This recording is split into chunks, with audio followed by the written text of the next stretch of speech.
Pagi itu udara agak gerah meskipun baru jam 9. Jalanan di depan rumah kos Bu Rina sudah ramai. Tukang sayur lewat dorong gerobak, tukang bakso yang entah kenapa mangkal dari pagi, dan suara ibu-ibu arisan yang ngobrolnya lebih keras daripada toa masjid. Di halaman rumah kos yang ke temboknya mulai memudar, Bu Rina sedang menyapu sambil bergumam sendiri. Ya Allah, ini daun mangga jatuhnya nggak tahu waktu. Dulu waktu nikah nggak kayak gini. Mangga kok dikaitin sama nikah? Dia nyengir sendiri, nyadarin kalau pikirannya udah melenceng kemana-mana. Rumah kos itu punya 8 kamar. Ada yang diisi mahasiswa, ada juga pegawai muda. Kebanyakan cowok. Bu Rina sudah biasa mengurus semuanya sendirian sejak suaminya meninggal 5 tahun lalu. Katanya sih sudah ikhlas, tapi kadang kalau malam-malam sepi, rasa kesepian suka datang kayak tamu tak diundang. Siang itu, sebuah motor matic berhenti di depan pagar kos. Pengendaranya turun, membuka helm, dan Bu Rina langsung memperhatikan. Pemuda itu berkulit sawo matang, wajahnya bersih, rambut agak berantakan seperti habis kena angin perjalanan jauh. Dia mendorong sebuah sepeda lipat ke dalam halaman. "Permisi, ini rumah kos Bu Rina, ya?" tanyanya sambil senyum tipis. Suaranya jelas dan agak berat, tapi ramah. "Iya, sini masuk." Bu Rina menaruh sapunya, mendekat, lalu matanya otomatis menatap sepeda yang dibawa si pemuda. Waduh, besar juga sepedanya. Rangkanya kok kokoh gitu. Tanpa pikir panjang, Bu Rina nyeletuk. "Wah, masukin yang besar itu hati-hati ya. Jangan sampai nyenggol pintu." Pemuda itu sempat diam sebentar, menatap Bu Rina, lalu melirik sepedanya. Dia bingung mau jawab apa. "Oh, iya, Bu. Saya hati-hati kok," jawabnya sambil senyum canggung. Dalam hati, dia mikir, ibu kosnya agak unik juga. Nih, atau emang cara bicaranya kayak gitu? Begitu masuk, Bu Rina langsung sigap memandu. Kamar yang kosong ada 2. Satu di lantai atas, satu di dekat dapur. "Mau yang mana?" "Yang dekat dapur aja, Bu. Biar gampang kalau mau bikin kopi," jawab pemuda itu santai. "Oh, jadi kamu suka yang dekat-dekat, ya?" Bu Rina senyum miring. Nadanya entah kenapa terdengar ambigu. Iya, maksud saya biar gampang bikin kopi, Bu." Bima buru-buru meluruskan. Nama pemuda itu Bima, 25 tahun, mahasiswa tingkat akhir. Dia baru pindah dari kos lama karena katanya tetangga kamarnya terlalu berisik. Bu Rina mencatat namanya di buku kos sambil sesekali melirik. Anak ini sopan, tapi senyumnya bisa bikin jantung agak nggak beres. Sore harinya, Bu Rina lagi bersihin dapur ketika galon air minum habis. Pas dia mikir mau beli, Bima muncul dari luar. Masih pakai kaos oblong yang basah keringat. "Bu, saya mau beli galon, sekalian bawain, ya?" tawarnya. Wajah Bu Rina langsung berbinar. "Waduh, boleh banget. Tapi hati-hati ya, galonnya keras, berat kalau dipegang lama-lama." Bima cuma ketawa, mengangguk. "Galon doang kok disuruh hati-hati gitu." Ketika Bima balik sambil gotong galon, Bu Rina berdiri di depan pintu dapur. Pandangannya, ya, fokus ke galon, tapi entah kenapa seperti memperhatikan yang lain juga. "Wah, kuat juga kamu. Pegang yang berat nggak sampai goyang." Bima nyaris keselek udara. Iya, Bu. Biasa aja." Beberapa hari kemudian, Bima ketemu Bu Rina di dapur malam-malam. Dia lagi bikin mie instan. Bu Rina baru selesai bikin teh manis. Kamu nggak tidur-tidur, Mas Bima? Tanya Burina sambil meniup tehnya. Lagi lapar, Bu. Kalau nggak makan, nggak bisa tidur. Oh, sama. Aku juga gitu. Kalau malam-malam, kadang suka nyari yang hangat-hangat. Bima berhenti ngaduk mie, menoleh. Hangat-hangat, Bu. Ya, kayak teh panas, atau sop, atau ya pokoknya yang bikin badan anget. Jawab Burina sambil senyum tipis. Bima cuma angguk pelan. Meski otaknya mulai kemana-mana. Ini ibu kos atau komedian? Sih? Kok kalimatnya semua kayak ada lapisan keduanya? Beberapa anak kos lain mulai sadar kalau Burina sering ngobrol sama Bima. Wajar sih, tapi kadang obrolannya terdengar aneh. Suatu siang, salah satu penghuni kos nyeletuk ke Bima. Lu deket banget ya sama Burina.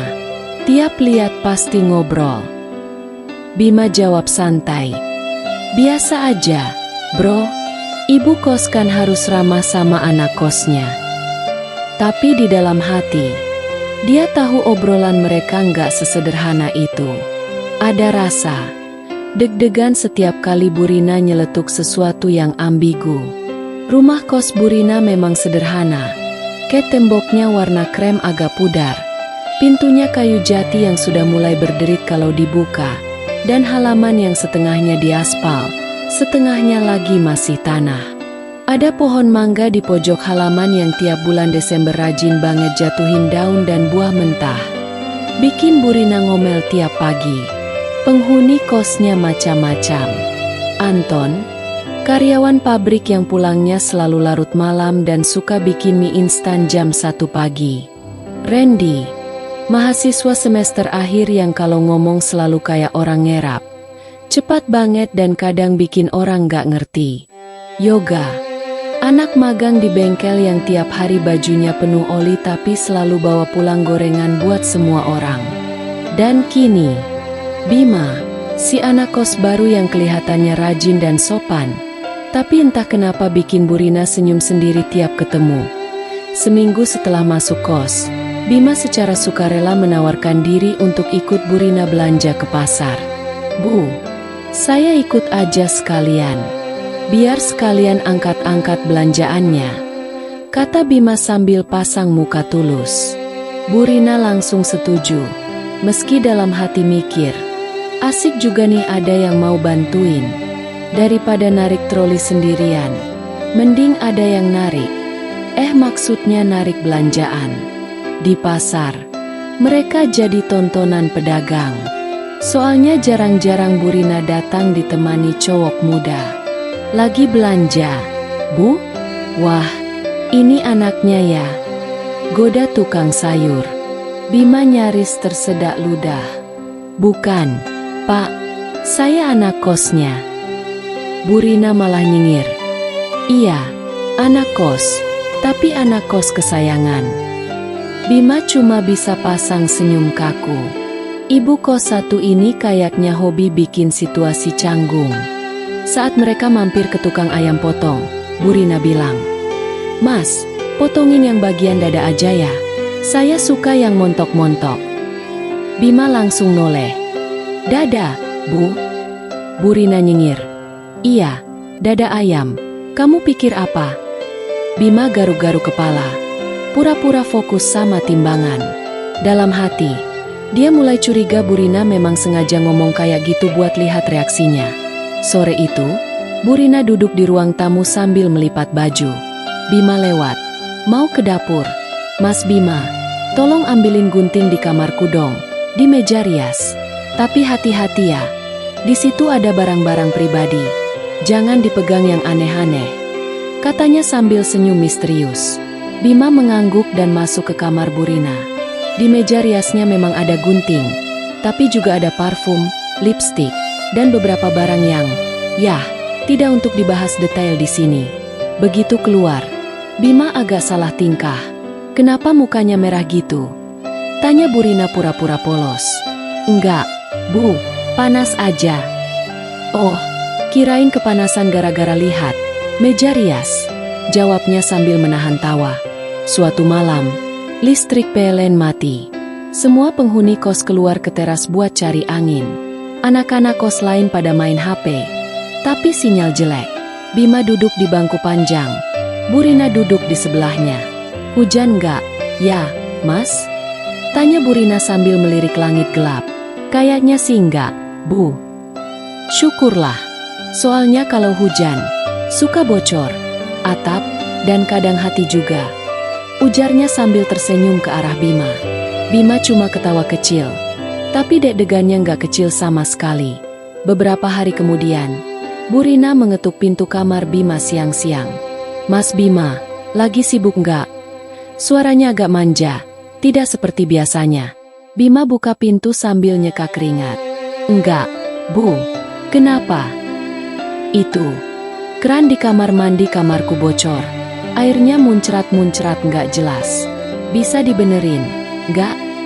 Nada bicaranya entah kenapa terdengar seperti sengaja dibuat ambigu. Bima sedikit kikuk. Bisa, Bu. Cuma, peralatannya ada. Ada, tapi nanti kalau kurang, kita cari sama-sama. Bima mengangguk. Lalu ikut masuk ke kamar Burina. Kamar itu wangi, rapi, dan sedikit berantakan di sudut meja rias. Kamar mandi Burina kecil tapi bersih. Memang kerannya bocor, airnya menetes terus. Bahkan sesekali nyembur seperti nggak sabar. Bima jongkok, mulai memutar kepala keran. Biar saya pegangin, Mas, biar nggak licin, kata Burina sambil jongkok juga di sebelahnya. Karena ruangnya sempit, bahu mereka bersentuhan. Bahkan beberapa kali lututnya juga. Bima fokus ke keran, tapi setiap kali Burina bergerak sedikit, aroma parfumnya bikin pikiran buyar. Sudah, Bu, cuma kencengin doang ini, katanya sambil berdiri.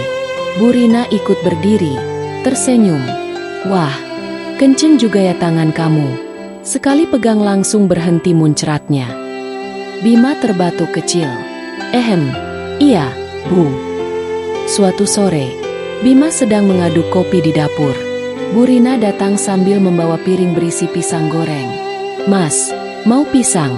Tawarnya. Bima yang lagi ngantuk cuma nyahut. Mau, Bu. Tapi suara TV dari ruang tamu cukup keras. Jadi yang terdengar ke telinga Burina malah seperti, mau Bu, dengan nada agak menggoda. Burina berhenti sebentar, menatap Bima dengan senyum tipis. Waduh, kalau aku yang dimau, bisa panjang urusannya, katanya sambil meletakkan piring pisang goreng. Bima langsung tersedak kopinya. Bu, saya maksudnya mau pisangnya. Hahaha, iya, pisang gorengnya. Tapi ngomongnya hati-hati, nanti aku ger. Beberapa anak kos mulai memperhatikan. Soalnya, tiap ada apa-apa, Burina selalu manggilnya Bima. Anton pernah nyeletuk di teras. Mas, lu tuh kayak asisten pribadi Burina. Bedanya, nggak dibayar. Bima cuma nyengir. Bantu-bantu aja. Bro, namanya juga anak kos. Tapi Burina yang kebetulan lewat malah nyeletuk.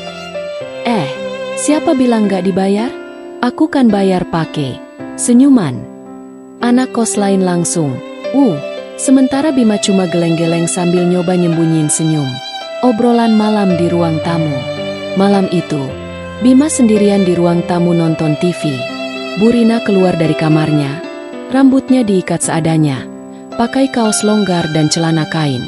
Kok sendirian, Mas? Tanya Burina. Iya, yang lain keluar semua, Bu.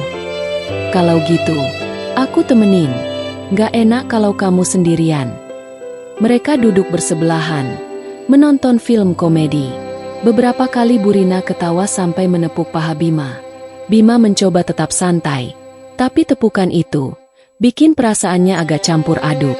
Setelah film selesai, Burina nyeletuk. Enak ya, ketawa rame-rame gini. Lebih enak lagi kalau ada yang bisa diajak ketawa tiap malam.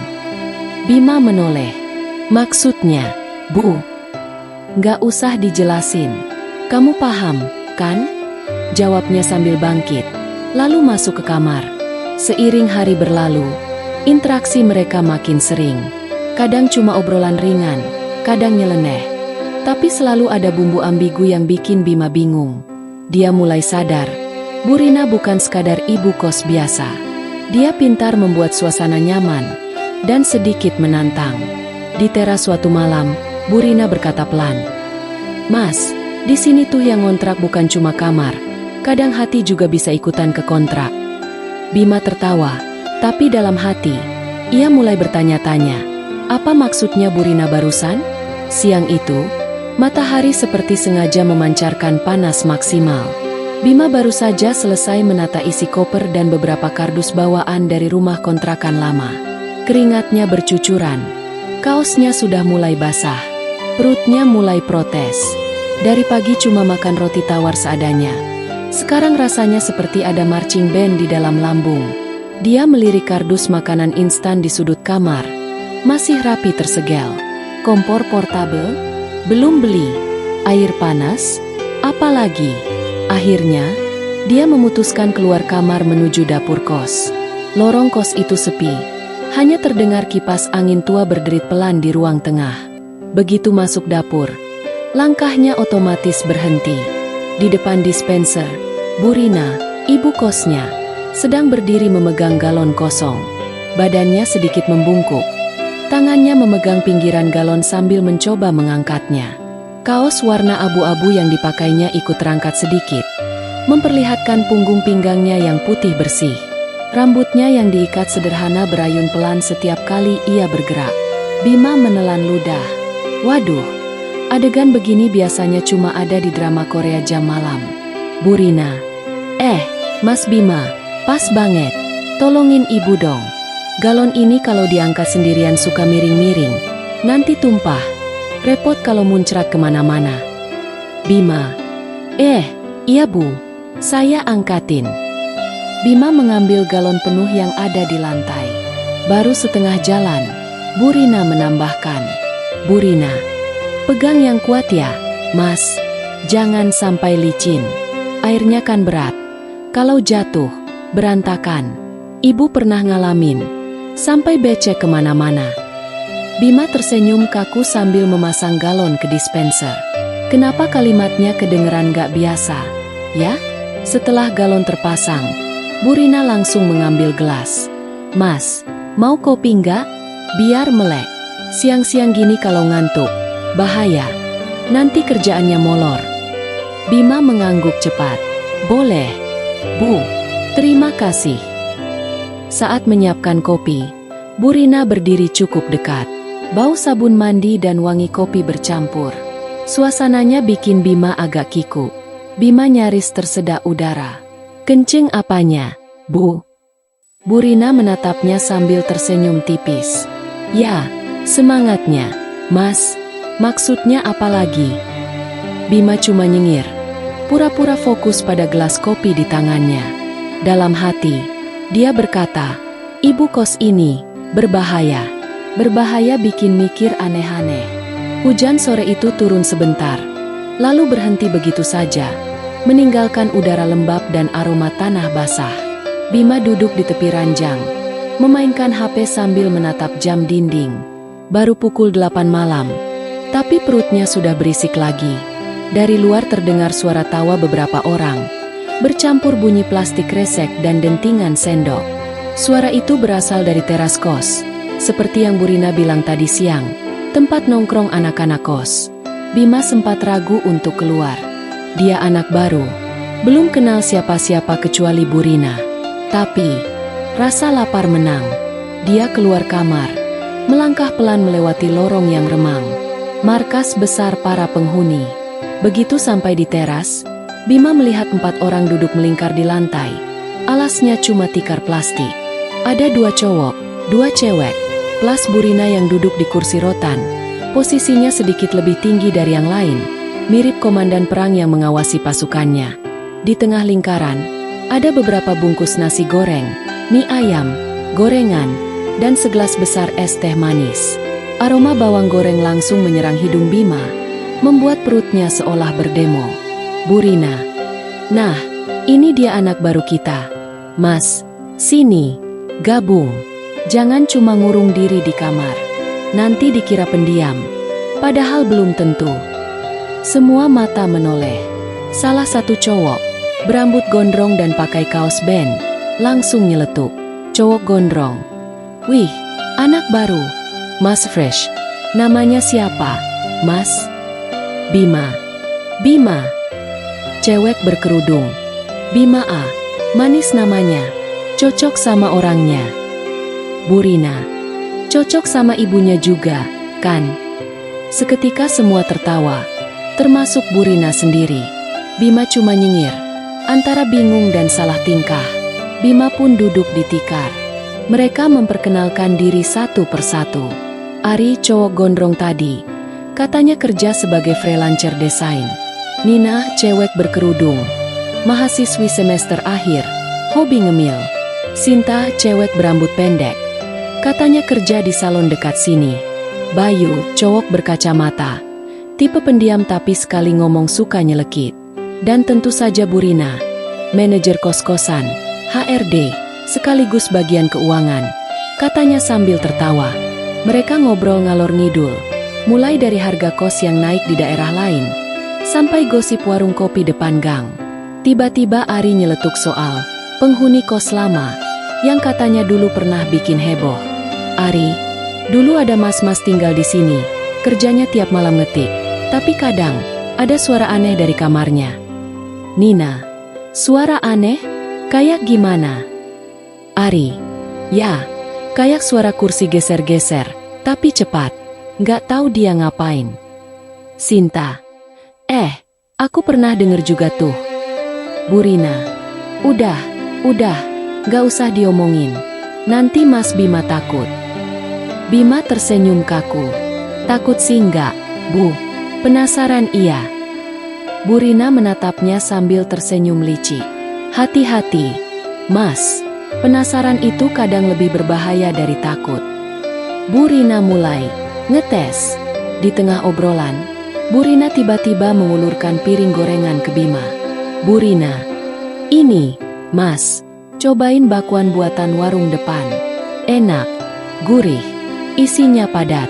Ibu suka yang padat-padat. Semua melirik ke arah Bima, menunggu responnya. Bima mencoba santai. Iya, Bu, padat memang lebih mengenyangkan. Seketika Ari dan Sinta cekikikan. Nina menutup mulutnya menahan tawa. Bayu, yang dari tadi diam, tiba-tiba bertanya ke Bima. Bayu, Mas Bima, di sini kamarnya nyaman gak? Bima, nyaman kok, kasurnya empuk, anginnya sejuk. Burina, ya iyalah, ibu pilihkan kasur terbaik, biar anak-anak kos tidurnya pulas, atau betah melek sampai pagi juga nggak apa-apa. Semua ketawa lagi. Bima mulai sadar, di kos ini, obrolan ringan bisa berbelok ke jalur ambigu kapan saja. Malam makin hangat, jam sudah menunjukkan pukul 10 malam, tapi suasana malah makin seru. Ari membuka HP, memutar lagu-lagu dangdut remix. Nina mulai goyang duduk, Sinta ikut-ikutan. Burina memandang mereka sambil mengibas-ngibaskan kipas tangan. Hadeh, ini kalau ada tetangga lewat, dikira kos ini isinya klub malam. Bima ikut tertawa, tapi sesekali matanya bertemu tatap dengan Burina. Tatapan itu bukan tatapan ibu kos biasa. Ada sedikit main-main, ada sedikit tantangan. Saat semua mulai membereskan makanan, Burina menghampiri Bima. Burina, Mas, nanti kalau belum ngantuk, mampir ke dapur ya. Ibu mau nitip sesuatu. Tapi nggak enak kalau di depan anak-anak. Bima terdiam. Nitip. Apa, Bu? Burina tersenyum. Nanti aja, biar kamu penasaran. Kan tadi udah ibu bilang. Rasa penasaran itu berbahaya. Ia lalu melangkah masuk ke dalam rumah, meninggalkan aroma parfum samar dan segudang tanda tanya di kepala Bima. Malam itu, kos-kosan mulai sepi. Beberapa penghuni sudah masuk kamar, sebagian lagi sibuk di depan laptop. Bima baru saja keluar kamar untuk membuang sampah, ketika mendengar suara pelan dari arah dapur. Mas Bima. Suara itu khas, lembut tapi ada nada menggodanya. Bima menoleh, dan benar saja, Bu Rina berdiri di dapur, mengenakan daster longgar motif bunga-bunga. Rambutnya diikat seadanya, tapi beberapa helai jatuh di pipi. Wajahnya terlihat segar, seolah baru saja cuci muka. Ibu mau minta tolong, bisa nggak? Bisa, Bu. Apa? Ya. Itu. Gas di kompor kayaknya mau habis. Ibu mau masak mie, tapi takut nanti pas matiin meledak. Bisa digantiin nggak? Bima mengangguk. Oh, iya, Bu. Sini saya gantiin. Adegan ganti gas. Bima jongkok di depan kompor. Tangannya memutar kepala tabung gas. Sementara Bu Rina berdiri di samping, memperhatikannya sambil sesekali menyeruput teh hangat. Pelan-pelan aja. Mas, jangan buru-buru. Iya, Bu. Tenang aja. Saya udah biasa ganti beginian. Lah, siapa suruh biasa ganti gas? Ibu cuma bilang, kalau buru-buru, kadang malah nggak pas masuknya. Bima berhenti sebentar, menatap ke atas. Maksud ibu tabung gasnya, kan? Bu Rina cuma tersenyum tipis. Ya masa yang lain? Tabung gas akhirnya terpasang. Bima berdiri, menepuk celananya yang terkena debu. Udah, Bu, aman. Bu Rina mengangguk, lalu tanpa sengaja, atau mungkin sengaja, menyentuh lengan Bima sambil berkata, "Wah, kamu ini tenaganya mantap juga ya. Jarang ada anak kos yang bisa nanganin gas segini mulusnya." Bima merasa pipinya agak panas. Ah, biasa aja, Bu. Mie malam-malam. Karena sudah terlanjur di dapur, Bu Rina menawari. Sekalian, mau mie? Ibu mau masak 2. Kita makan bareng. Bima ragu sebentar, tapi mengangguk. Boleh, Bu. Lumayan juga, belum makan malam. Bu Rina mulai memasak. Uap mie mengepul. Aroma bumbunya memenuhi dapur. Saat mengaduk mie di panci, dasternya sedikit terbuka di bagian leher, membuat Bima berusaha keras untuk fokus melihat ke arah lain. Mas, ambilin piring di rak, ya? Oke, Bu. Begitu Bima berbalik, ia hampir bersenggolan dengan Bu Rina yang sudah maju selangkah. Mata mereka bertemu sebentar. Senyum Bu Rina, aneh, hangat, tapi seperti menyimpan sesuatu. Mereka makan di meja dapur. Obrolan mengalir ringan, tentang kerjaan Bima, tentang kos, tentang cuaca. Tapi sesekali, Bu Rina melempar komentar yang bikin Bima salah tingkah. Mas Bima, kalau di kos ini, nggak usah sungkan. Kalau butuh apa-apa, bilang aja. Ibu kan senang kalau anak kosnya nyaman. Makasih, Bu. Saya juga nggak mau nyusahin. Nggak apa-apa, asal jangan bikin ibu kecanduan. Bima terdiam. Kecanduan? Apa, Bu? Ya, kecanduan ngobrol sama kamu, Mas. Jawab Bu Rina sambil tersenyum. Matanya menatap lama. Jam baru menunjukkan pukul 6.15. Di luar, matahari belum terlalu terik. Udara masih agak dingin. Bima baru saja keluar kamar dengan rambut acak-acakan, kaos lusuh, dan celana pendek. Niatnya cuma mau ambil air panas untuk kopi. Begitu sampai di depan dapur, ia melihat Bu Rina sudah ada di sana. Bukan dengan daster seperti semalam, tapi dengan baju olahraga ketat warna abu-abu, celana legging hitam, dan sepatu lari. Rambutnya dikuncir tinggi, membuat wajahnya terlihat lebih segar. Pagi, Mas. Pagi, Bu. Wah, mau olahraga? Iya, tapi sebelumnya, Ibu mau minta bantuan dulu. Bima otomatis teringat ucapan Bu Rina semalam. Beda dari ganti gas. Bantu? Apa, Bu? Tanyanya sambil berusaha terdengar santai. Bu Rina mengangkat sebuah kardus besar dari pojok dapur. Ini, isinya blender baru sama sedikit peralatan dapur. Tapi ibu nggak bisa pasang blendernya sendiri. Ada bagian-bagian yang susah masuk. Bima menahan senyum. Oh, jadi beda dari ganti gas, itu maksudnya pasang blender? Bu Rina nyengir. Iya, Tapi kan sama-sama butuh tenaga. Mereka duduk berdua di meja makan.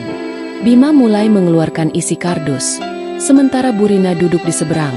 Dagunya bertumpu di tangan, memperhatikan setiap gerakan Bima. Sesekali ia bertanya, "Mas, ini colokannya pas enggak?" "Pas, Bu. Kalau ini masuknya pelan-pelan aja. Jangan dipaksa." Bima terkekeh.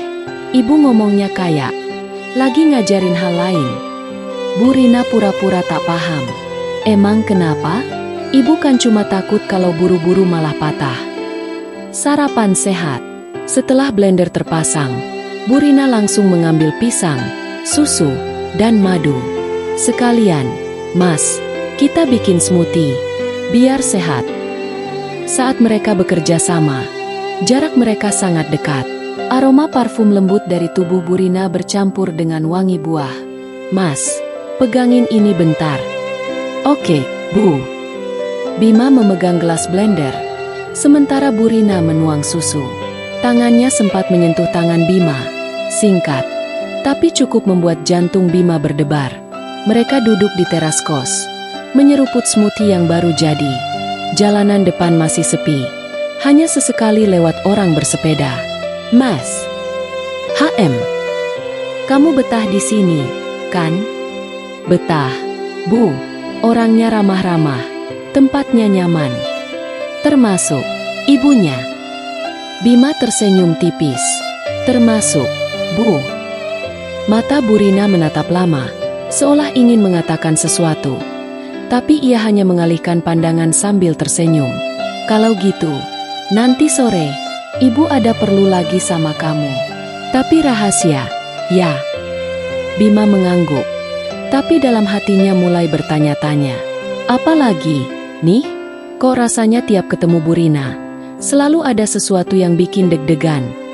Matahari mulai condong ke barat. Cahayanya menembus sela-sela daun mangga di halaman kos. Udara terasa hangat, tapi angin sore membuatnya nyaman. Bima baru saja selesai mandi ketika ponselnya berbunyi. Notifikasi WhatsApp. "Burina. Mas, keluar bentar ke depan. Kita pergi." Ajak yang mendadak. Bima melangkah ke depan. Di sana, Burina sudah berdiri sambil membawa tas kecil dan mengenakan kaos putih ketat dengan celana jeans biru yang ngepas di pinggang. Rambutnya masih dikuncir, tapi riasan tipis di wajahnya membuatnya terlihat berbeda dari biasanya. "Ayo, Mas, jangan banyak tanya. Nanti nyesel kalau telat." "Loh, kita mau kemana, Bu?" "Rahasia." Mereka berjalan menuju jalan besar. Burina memesan ojek online, dan selama perjalanan ia hanya tersenyum setiap Bima mencoba mengorek informasi. Tujuan yang tak terduga. Setelah 15 menit, mereka sampai di sebuah pasar tradisional yang sudah mulai sepi. Beberapa kios sudah menutup, tapi ada satu lapak di pojok yang masih ramai. Lapak es doger. Bima mengernyit. Jadi rahasia ibu sore ini, makan es doger. Burina tertawa kecil. "Bukan cuma itu. Ini es doger favorit ibu dari zaman SMA. Kalau Mas belum coba, berarti belum resmi jadi anak kos ibu." Mereka duduk di bangku kayu. Es doger dihidangkan. Perpaduan kelapa, tape, ketan, dan sirup merah yang menggoda. Obrolan menggoda. Sambil menyendok esnya, Burina berkata, "Tahu nggak, Mas? Es doger itu mirip cinta." "Hah? Maksudnya?" "Kalau terlalu buru-buru dihabisin, rasanya nggak sempet dinikmati. Tapi kalau kelamaan, cair, hilang rasa aslinya." Bima menatap Burina sambil tersenyum miring. Ibu ngomongnya kayak ada maksud lain. Burina mengangkat bahu. "Ya mungkin ada, mungkin nggak." Selesai makan, mereka berjalan kaki menyusuri jalan kecil di antara rumah-rumah tua. Langit mulai oranye. Burung-burung kembali ke sarang. Di depan pintu kos, sebelum masuk, Burina menatap Bima lama. "Mas, nanti malam, Ibu ada yang mau dibicarakan. Jangan tidur duluan, ya?" Bima mengangguk, tapi di dalam kepalanya, 1000 pertanyaan mulai bermunculan. Kenapa rasanya setiap hari ada agenda rahasia baru? Dan kenapa aku nggak pernah bisa nolak? Jam sudah menunjukkan pukul 10 malam. Suara TV dari ruang tamu kos sudah menghilang. Lampu-lampu kamar para penghuni kos lain satu persatu padam. Hanya ada satu cahaya temaram yang menyala dari ruang tengah. Berasal dari lampu meja dengan bohlam kuning, menciptakan suasana hangat. Bima baru keluar dari kamarnya, masih mengenakan kaos oblong dan celana pendek. Saat melangkah ke ruang tengah, ia melihat Burina duduk di sofa, mengenakan daster bermotif bunga, rambutnya tergerai, dan di tangannya ada 2 cangkir teh hangat. "Mas, duduk sini." "Ibu belum tidur." "Belum. Kan tadi ibu bilang mau ngomong sama mas." Awal yang biasa, tapi tidak biasa. Bima duduk. Burina menyerahkan secangkir teh. Aroma melati langsung menyeruak. Tapi entah kenapa wangi itu bercampur dengan aroma tubuh Burina yang sulit dijelaskan. "Mas, ibu mau tanya jujur, betah nggak di kos ini?" "Betah, Bu. Bahkan, kadang nggak pengen keluar." "Heh, jangan manis di mulut. Nanti ibu baper." Bima tersenyum. "Loh, ibu bisa baper juga?" Burina memandangnya. Bibirnya sedikit tersungging. "Hati ibu masih manusia, Mas, bukan pintu pagar yang selalu dingin." Obrolan yang mulai mengarah. Setelah beberapa teguk teh, obrolan mereka mulai melenceng dari topik kos-kosan. "Mas, ibu tuh sebenarnya suka sama anak muda yang berani, gak cuma ngomong, tapi juga beraksi." "Maksudnya aksi apa, Bu?" "Ya, aksi apa aja.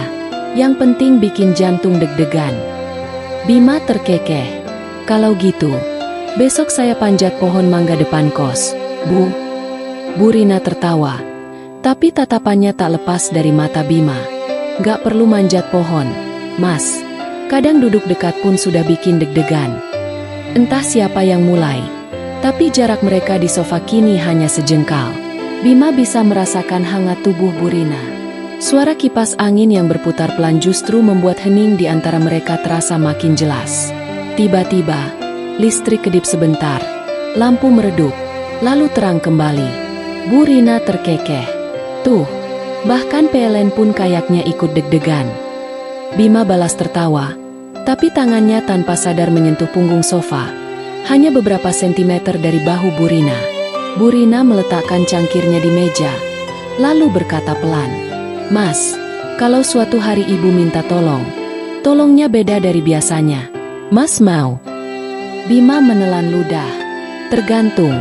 Beda yang dimaksud ibu kayak apa?" Burina menatapnya lama, lalu hanya tersenyum samar. "Nanti mas akan tahu sendiri. Mungkin mulai dari malam ini." Dan di saat itu, suara langkah kaki penghuni kos lain terdengar mendekat. Burina cepat-cepat mengambil cangkirnya lagi, duduk tegak, seolah tidak ada yang terjadi. Bima hanya bisa memandangnya, dengan kepala penuh tanda tanya.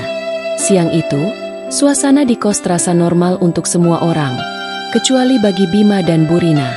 Setiap kali mereka berpapasan di lorong, ada semacam percikan yang cuma mereka berdua yang paham. Sore harinya, Burina lewat depan kamar Bima sambil membawa bak cucian. "Mas, malam nanti jangan tidur terlalu cepat, ya? Ibu mau minta tolong lagi." Bima hanya bisa mengangguk, walau di kepalanya 1000 pikiran mulai berdesakan.